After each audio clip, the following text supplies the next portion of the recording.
Morning or evening, grace brethren and sisters. Good to have all of you back on with us here with Temperance Awakening. And we look forward to the lecture that we have here today. Going to be looking at a couple of things. The first one that we have is a bit lengthy. Going to be looking at the history of smoking, as we said in the last lecture. And then we're going to be looking at sports and smoking, which is kind of just an overview of the history of sports and smoking, which is a much smaller section. And so we'll get right into things here, as we have a number of things to look at. Of course, there is a pretty long history of tobacco use. First, in the Western Hemisphere, as a tobacco is a plant that's native to the Americas, and then in more recent centuries, like around the 1600s or so, since that time, tobacco has gone around pretty much all countries of the world. And as we said, the tobacco plant is native to the Americas, and for more than 2,000 years, native people in both North America and South America used tobacco as a medicine and in religious observances. The ancient Mayan civilization in Mexico considered tobacco to be a kind of incense and burned it to ask the gods for rain during droughts. As part of their religious ceremonies, Mayans also smoked a very strong variety of tobacco that caused hallucinations. The earliest representation of smoking occurs on a piece of Mayan pottery in Guatemala. That decoration showed a man smoking a cigar, and that was made more than 1,000 years ago. When Christopher Columbus first came to the Western Hemisphere in 1492, Native Americans gave him a few gifts. They gave him fruits and tobacco leaves. Columbus gave his sailors the fruit, but he threw away the tobacco leaves, deeming them to be dangerous. And in time, though, Spanish people and other people who came to the Americas learned to smoke the tobacco leaves. Within 200 years, European sailors had spread the habit around the world. For example, in Korea, smoking was well established by 1620, about 10 years before it got to Sweden. Smoking, though, wasn't always welcomed. Of course, not welcome now, during that time as well. Many years ago, it first wasn't welcome. At various times, the practice was denounced by the Pope in Italy, made a criminal act in Turkey and most of the Middle East, and like in Russia, like in the western part of Russia, if you were caught with tobacco, you could be exiled, over to Siberia, the far eastern part of Russia. And of course, Native Americans, they smoked tobacco in cigars and pipes, and then also in cigarettes. According to the Spanish explorers in Mexico, the European cigarette smoking began in the Spanish city of Seville, where beggars disassembled cigar butts and wrapped the tobacco in scraps of paper. In 1560, Jean Nicot, the French ambassador to Portugal, sent reports on tobacco and plants to the royal court. When tobacco was first introduced to Europe, it was considered a medicinal herb, the same status it had in the Americas. In the 1560s, English sailors also brought tobacco back to their homeland, although the credit for this is given to Captain John Hawkins, which is a pretty popular man in history. Other English, like sailors may have introduced the plant to the English even earlier. In 1606, King James I of England, who, of course, our King James Version Bible is named after, who authorized the translation into English, he was anti-tobacco. He wrote a book called A Counterblast to Tobacco, a scathing attack on smoking. And King James also raised the tax on tobacco 4,000%. Yeah, I said that right, 4,000%. So he was a very anti-tobacco. During this time, tobacco was very expensive because it was imported from Spain. However, whenever tobacco began to be shipped from Virginia in 1614, the tax got lowered, and it made the trade a royal monopoly. And tobacco was the first profitable crop for the struggling English colony of Virginia. Instead of cultivating, the rough-tasting local tobacco colonist John Rolfe imported plants from islands to the Caribbean Sea. Rolfe sent this better-tasting tobacco to England in 1612. It became very popular, and a thriving trade developed. Within 7 years, tobacco became the leading cash crop for Virginia, and eventually tobacco became the economic basis for all of England's southern colonies. Keep that in mind there. All those years ago, talking about the 1600s, it was the South, like these southern colonies, Virginia, the Carolinas, Georgia, Tennessee, etc., where tobacco was the biggest. Cultivation of tobacco required considerable work and many workers. In early Virginia, this labor was first performed by indentured servants, i.e. individuals who traded several years of service for passage to the new colony, or by captured Native Americans. In 1619, a Dutch ship visiting Virginia traded a group of Africans for supplies. At first, these newcomers were regarded as indentured servants, but as more Africans arrived, they were enslaved. By that time, African slaves soon became an important part of the colonial economy. When the North American colonists finally declared themselves independent of Britain in 1776, tobacco played a part in the struggle. The export helped the colonists secure loans in Europe to bring weapons and supplies for George Washington's army. For years during these early days of the United States, tobacco was the new nation's #1 export. In fact, tobacco was the primary American export until the early 1800s, when cotton became bigger. Tobacco affected not only the economy of the new United States, but also the country's culture. People saw tobacco as a symbol, a distinctly American crop sold all over the world. This pride turns up in an architectural detail in the nation's capital. Washington's domed Capitol building, the home of the U.S. Congress, features a set of columns erected in the 1840s. The tops of these pillars depict corn, another American crop, and tobacco plants. Agricultural products such as tobacco and cotton brought wealth to the southern states, but that wealth was based on slavery. Many in the North began to speak out against the practice of owning slaves, and the country divided in a bitter argument. In 1861, 11 southern states seceded from the Union, which started the Civil War. The Civil War, which lasted from 1861 to 1865, introduced soldiers to a new kind of tobacco, gold leaf. The variety is also known as bright leaf tobacco because its leaves turn a bright golden color when dried over charcoal fires. Farmers in upper North Carolina and lower Virginia were just beginning to develop a market for gold leaf when the war began. During the war, soldiers from both sides developed a taste for the new tobacco. Their interest led to the rise of the first major tobacco brand in the United States, which was known as Bull Durham. And now looking at cigarettes as being an American success story, at least in its for a while anyway. The century after the Civil War was a time of great success for the tobacco industry. During those years, cigarette manufacturing changed from a handmade process to one that relied on machines. Cigarette manufacturing required many workers since the product had to be rolled by hand. In the 1860s, many tobacco companies imported skilled cigarette rollers from Europe. In 1881, the Duke family brought 125 Russian immigrants to Durham, North Carolina to roll cigarettes and teach the task to others. Many local women became cigarette rollers. In 1883, the Duke family gambled by purchasing the first cigarette-making machine. By 1884, the Dukes were rolling out 744 million cigarettes a year, more than all of the cigarette companies in the nation had made the previous year. The new machine lowered the cost of producing cigarettes, and the transcontinental railroads opened new markets. Color printing spurred the growth of advertising, which the Dukes used to create a market for the flood of cigarettes from their factories. By 1904, the Dukes American Tobacco Company held a monopoly over the cigarette business in the U.S., controlling both prices and production. Of course, during this time, chewing tobacco, was much more popular. In 1900, only 5% of the United States population smoked cigarettes. And at that time, probably only a few people, would even imagine, the future success of cigarettes, least of all a British company which set up a U.S. operation to import its products in 1902. And that company was Philip Morris, which is today the most popular tobacco company there is, still. The early decades of the 20th century were marked by a distrust of monopolies. In 1911, the federal government broke up the American Tobacco Company through an antitrust suit.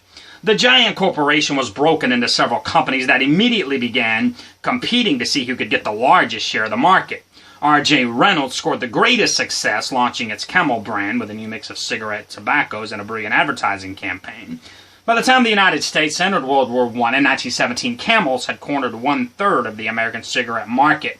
Military service introduced millions of young men to cigarettes, which were packaged as a part of their rations, which we mentioned very early in our lectures. By the end of World War I in 1918, many of the returning soldiers were confirmed smokers, meaning they were addicted to the habit. And by 1924, American tobacco users were evenly divided between tobacco chewers and cigarette smokers. The 1930s continued to see more and more smokers in the U.S. as smoking by women also became more accepted. Tobacco companies sponsored many of the most popular shows on radio, which was the entertainment medium at that time, as that was before. TV had been invented then, but most people didn't have one. The United States entered World War II in 1941, and again, American soldiers and sailors went to war with cigarettes as part of their rations. And servicemen returned home as confirmed smokers and pushed the percentage of American smokers even higher. Smoking levels continued to rise through the 1950s as cigarette companies began advertising on television, as you know, that's when most folks got a television, even middle-class people. By the 1960s, the United States had more smokers than ever before. In 1964, 51.9% of American males and 33.9% of American females smoked cigarettes. But then it was 1962, the dreaded year for the tobacco companies, whenever Surgeon General Luther Terry assembled a group of scientists and medical professionals to examine the available research on the health effects of cigarette smoking. It's never been confirmed, but some people believe, though, that this project was commissioned by President John F. Kennedy. And at that time, Dr. Luther Terry was actually a smoker himself until he began working on the report. He quit. And then issued in 1964 was that Surgeon General's report, and it showed a connection between smoking and actually 3 diseases. Lung cancer, cancer of the larynx, which is the voice box, and chronic bronchitis, which is inflammation of the air passages leading to the lungs.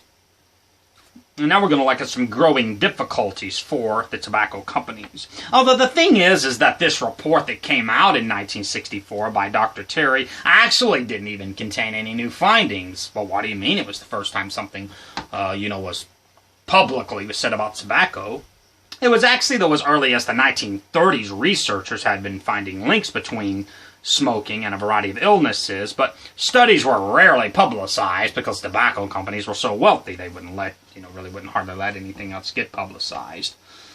And the 1960s and 70s were confusing times for smokers because tobacco companies were very controversial. They fought the news of these health risks, that were being put out by like scientists and medical professionals. And this time became known as Smokescreen. Like, i.e., there's a really good book by Philip J. Hiltz. He's actually like a journalist. His name is Philip J. Hiltz. He wrote a book called Smokescreen, which talks a lot about this here. There's also another one as well called by Larry C. White, as well, by an attorney, Larry C. White, that talks about the tobacco companies as well. I actually have the book by Larry C. White. It's really, really good. I read it in just a few days. Although, regardless, though, of this confrontation, the percentage of smokers began to decline. In 1971, cigarette commercials were banned from television and radio, another blow for the tobacco industry. In the same period, however, some cigarette brands enjoyed unprecedented success. Philip Morris created a new tobacco formula for Marlboros and an advertising campaign that made the Marlboro Man an international sales icon. Of course, he was namely appealing. The Marlboro Man was appealing to like young people, particularly young men, because he was like a masculine man that showed that young, good-looking men smoke cigarettes. And a Marlboro actually had not even placed among the top 10 cigarette sellers in 1950, but by 1972, just a little bit more than 20 years later, they actually became the top-selling brand of cigarettes in the world. The 1980s saw a growth of restrictions on smokers as localities and states enacted regulations for smoking in government buildings, schools, workplaces, restaurants, and, bars, etc. And, of course, now, like in our time here in 2021, you can't smoke in just about any public area. Like your own property, and, your own property, and, like in your car, which is part of your own property, about the only place you can smoke. Of course, there's a couple of places, I know, social places, where you can smoke outside. And in 1907, the Joe Camel advertising campaign was launched as well. And I believe we actually mentioned that last lecture. I know we've mentioned that before. But Joe Camel was like the cartoon Camel character, that's still on the front of Camel cigarettes. he was, of course, that was heavily geared, toward young people, primarily teenagers, and that really caused that to rise. Youth smoking actually had been declining, but then in 1988, a year after 87, whenever the Joe Camel advertising campaign was launched, youth smoking went up. Tobacco companies managed to defeat a lot of regulation attempts by Congress and by the FDA, the Food and Drug Administration, regarding advertising. And even new health warnings that would go on cigarette packs and making most public places smoke-free.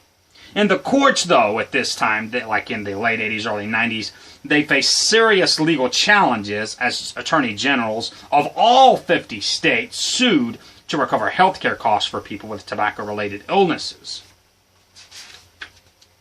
The cases were settled out of court in 1998 with the signing of the Master Settlement Agreement. The tobacco companies agreed to pay the states $206 billion over 25 years and received new restrictions on advertising and promotion, especially to young people. And now today, less than 1/4 of the population smokes. Though on the defensive, tobacco companies have lost a lot of, the power they did have politically and all, but they still do retain some, though, especially economic, like in the localities where tobacco is grown. We're going to look at that in just a little bit, like in southern states, they still do have some legal power. And here going to look at tobacco enrolled affairs, and then we'll look at some demographics of tobacco in the United States. And as the U.S. market for tobacco has gotten smaller, tobacco companies have been left with excess manufacturing capacity, with what they had like back in the 50s, 60s, and 70s.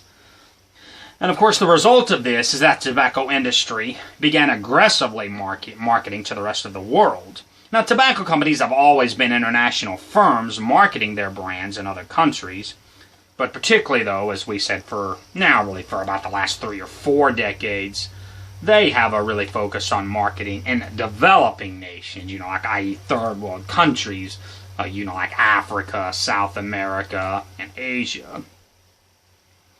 And these efforts, can bring in new profits for the tobacco corporations, but they bring many health problems, to, once again, developing nations, that don't have a lot of, medical care. And the economic stakes of this are high. More than 5.4 trillion cigarettes are produced worldwide a day. So in just one way, more than 5.4 trillion cigarettes are produced.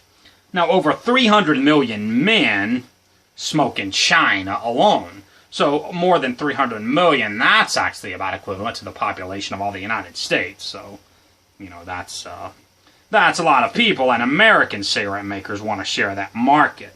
And since the 1980s, the U.S. government has actually helped tobacco companies, and put pressure on countries in East Asia, such as Japan, Thailand, and South Korea, to open up their markets to American cigarettes. And exports reached a high point in 1996 when American companies shipped 243 billion cigarettes to foreign markets. That number dropped to about 120 billion in 2003, but the export trade still brought in about $1.4 billion. And the United States is also exporting its famous gold leaf tobacco, not just processed leaves, but the plants themselves. And American companies are encouraging farmers around the world to start growing bright leaf tobacco. The idea behind that is to give countries that grow harsher strains of the plant a taste of American tobacco, and then hopefully a taste for American cigarettes.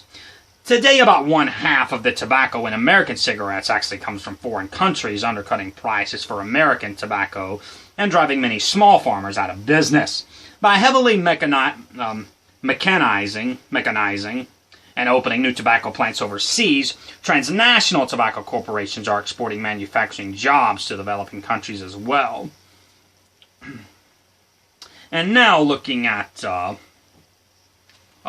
tobacco today in the United States.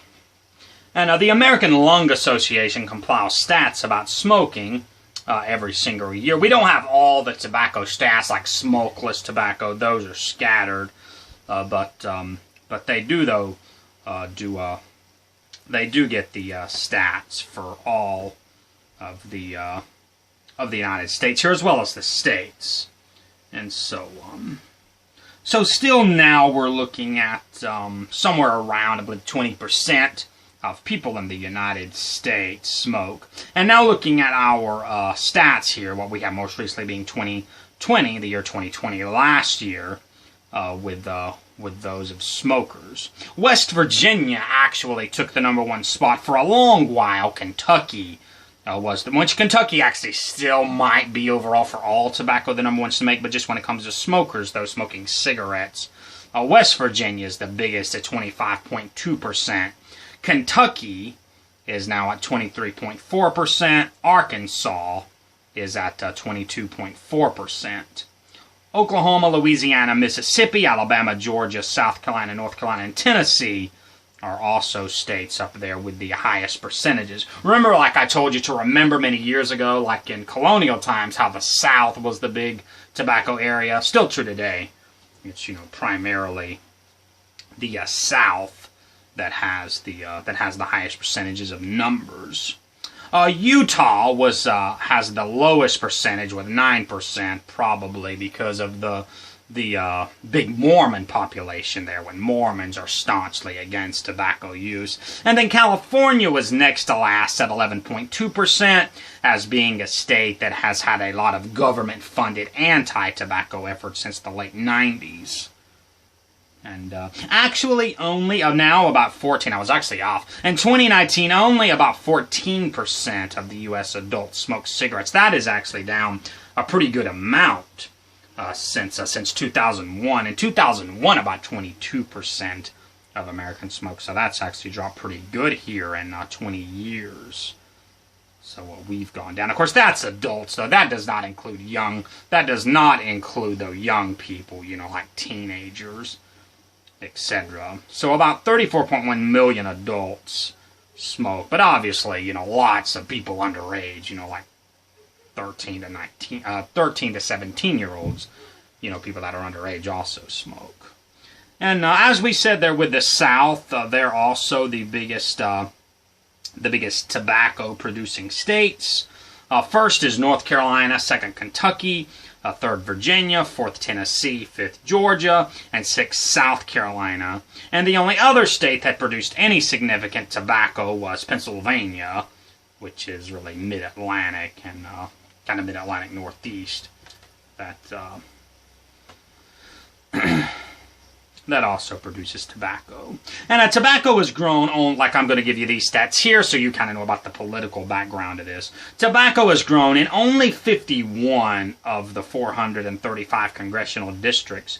But in 27, though, of these districts, tobacco is very big and has a really big strain on local economies.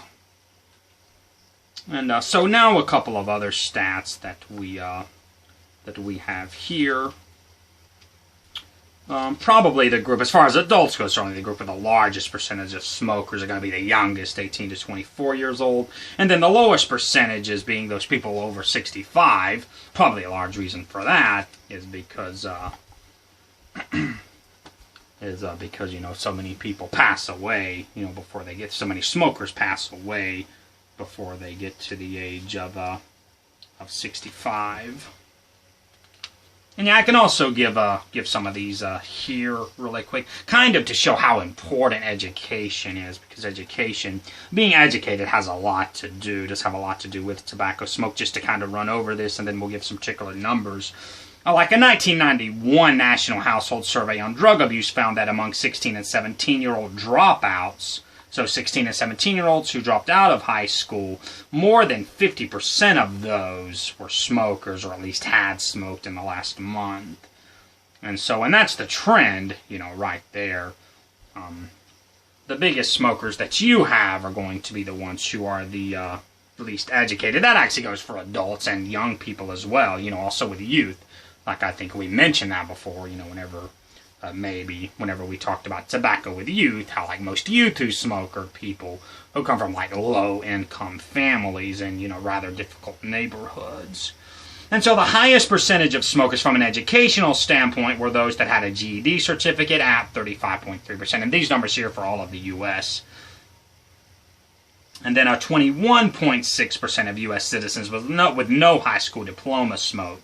19.6% with only a high school diploma use cigarettes, and then 17.7% of people with some college credits but no college degree smoke. Only 6.9% of Americans with a bachelor's degree smoke cigarettes, and only 4% with a master's or doctorate degree smoke. And that actually is a changing trend, though, from years ago.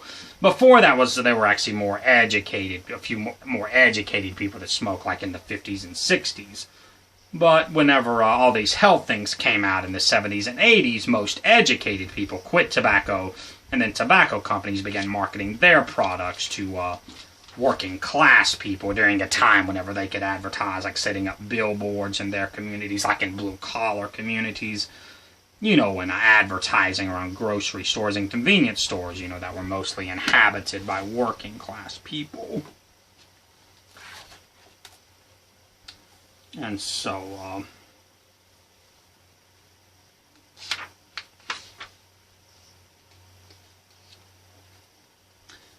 now, simply looking into the future here, and then we'll get into sports and tobacco. And tobacco's voyage around the world started, as we said, more than 500 years ago, and that continues today. Instead of spreading haphazardly with a wandering people, however, the product's growth is controlled by giant corporations driven by market forces. Health concerns, regulations, and anti-smoking activism and education have reduced smoking, as we said, in the U.S. and other developed countries, like in Western Europe. So tobacco companies, though, are finding new profits, and millions of new smokers among nations of Eastern Europe and like developing countries, as we said, like in Asia, Africa, and South America. And so now we'll be looking at sports and smoking. But if you want to give it a pause there, we can take a break. We've been going almost 30 minutes, and so I'll just kind of not lecture anymore right now. And just give people a little bit of a break if they'd like one, to hit the pause button. Alright, and before we get into sports and smoking, I wanted to show this book. I know I did before, whenever we first started, but I mentioned the book there by Larry C. White about the American tobacco industry and all the confrontation, controversy, and everything of like the 60s, 70s, and 80s. This is that book there. It's called Merchants of Death. Merchants of Death. So a great book there, very informative. Highly recommend it. And so now looking at sports and smoking. And from the early days of cigarette production, tobacco companies like to portray their products as good, healthy fun. And what a better way to do that, than to connect cigarettes with athletes. Tobacco companies made this connection early by creating the first baseball cards. Pictures of players were printed on the cardboard sheets that stiffened cigarette packs. A 1909 set featured Pittsburgh Pirates star Honus Wagner, a non-smoker who objected to having his picture used to advertise cigarettes, especially since the cards were collected by children. He demanded that his card be destroyed, ironically creating one of the great collector's items of all time.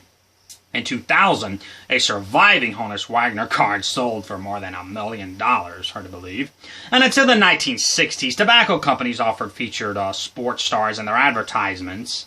And up until even like the early 2000s, even after cigarettes couldn't use sports athletes, whenever they would have ads in magazines, they would often show smokers like playing sports like softball, football, frisbee, something like that.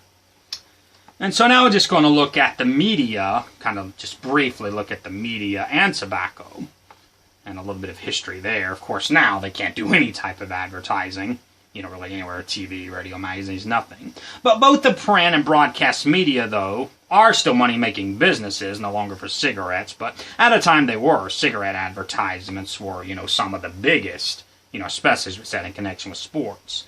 And they would often feature sports athletes, and, they got profits for that. They would advertise in newspapers, magazines, radio, television, all that they could. But then there was continued criticism over the use of sports athletes selling cigarettes It resulted in a 1963 agreement by tobacco companies to discontinue promotion by sports stars.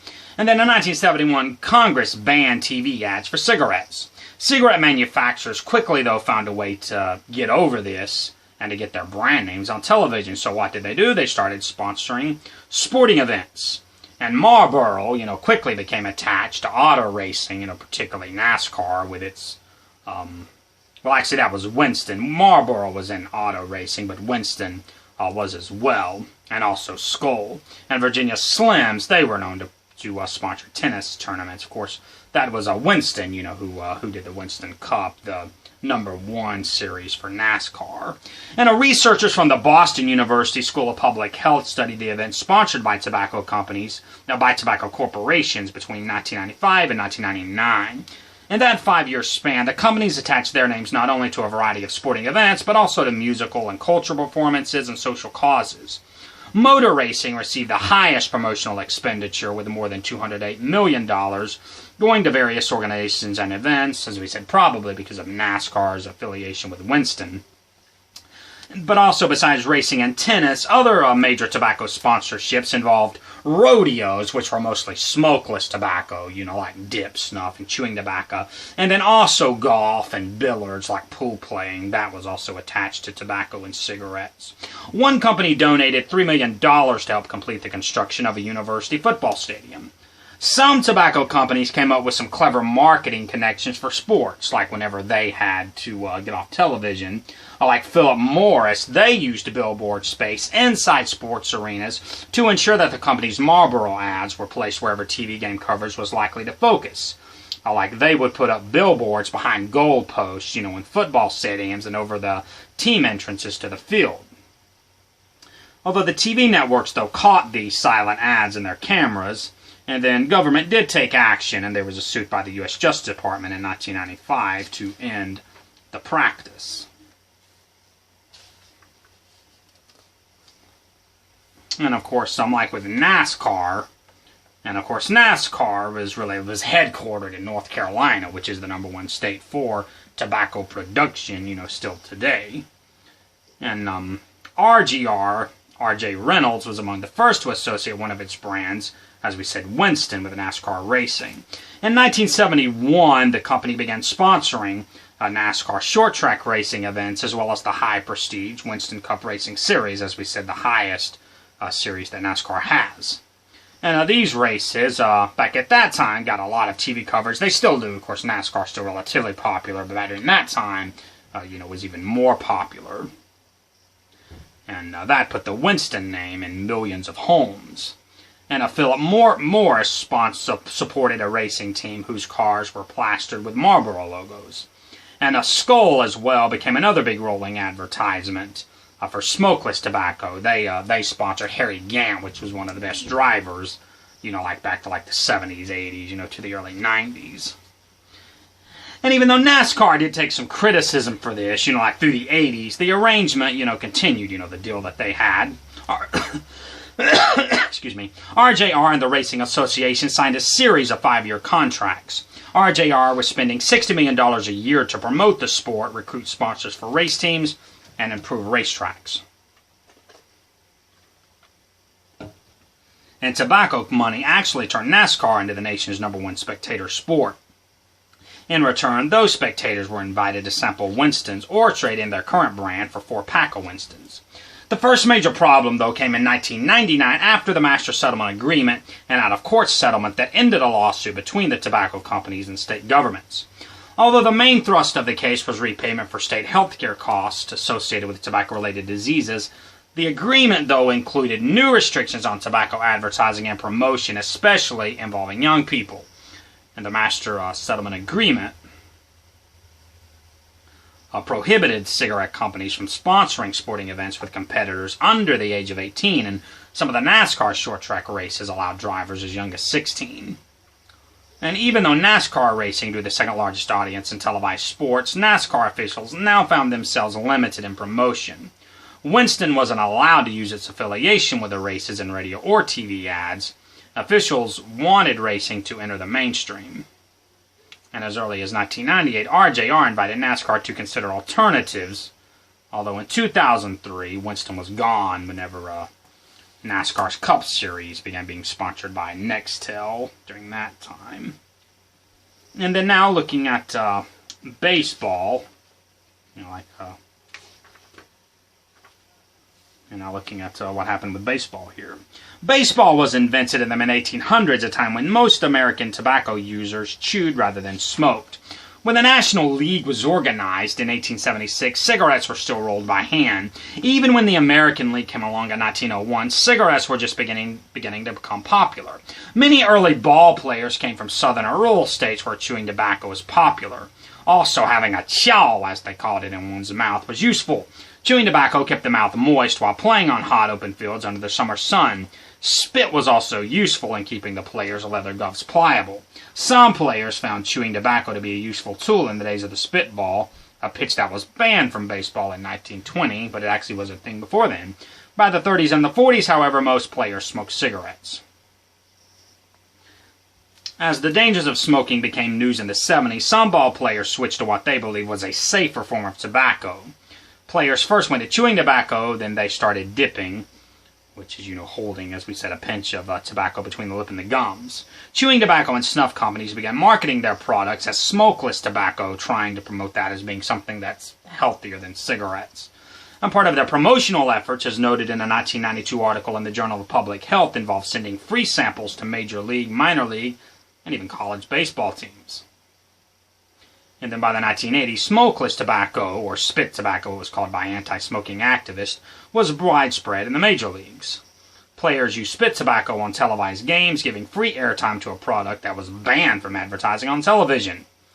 An analysis of Game 4 of the 1986 World Series showed that players spent 23 minutes using spit tobacco, which is essentially a free advertisement for the product, in the middle of one of the nation's most popular sporting events.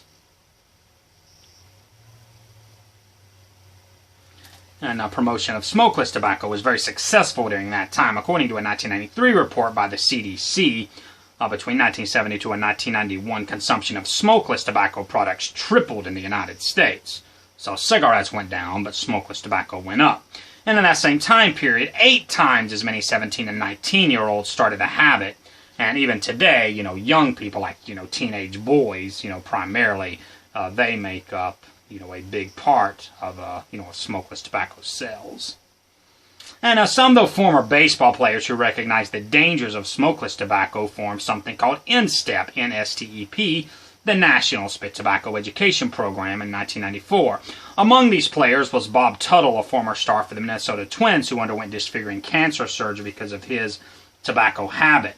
Joe Garagiola, a former player and sportscaster, lost a tobacco-chewing friend to cancer. Garagiola took the lead in sounding the alarm about the dangers of smokeless tobacco. He said, "You lose one piece of your face at a time until you're dead." NSTEP sponsors a yearly mouth examination of minor league players by dentists.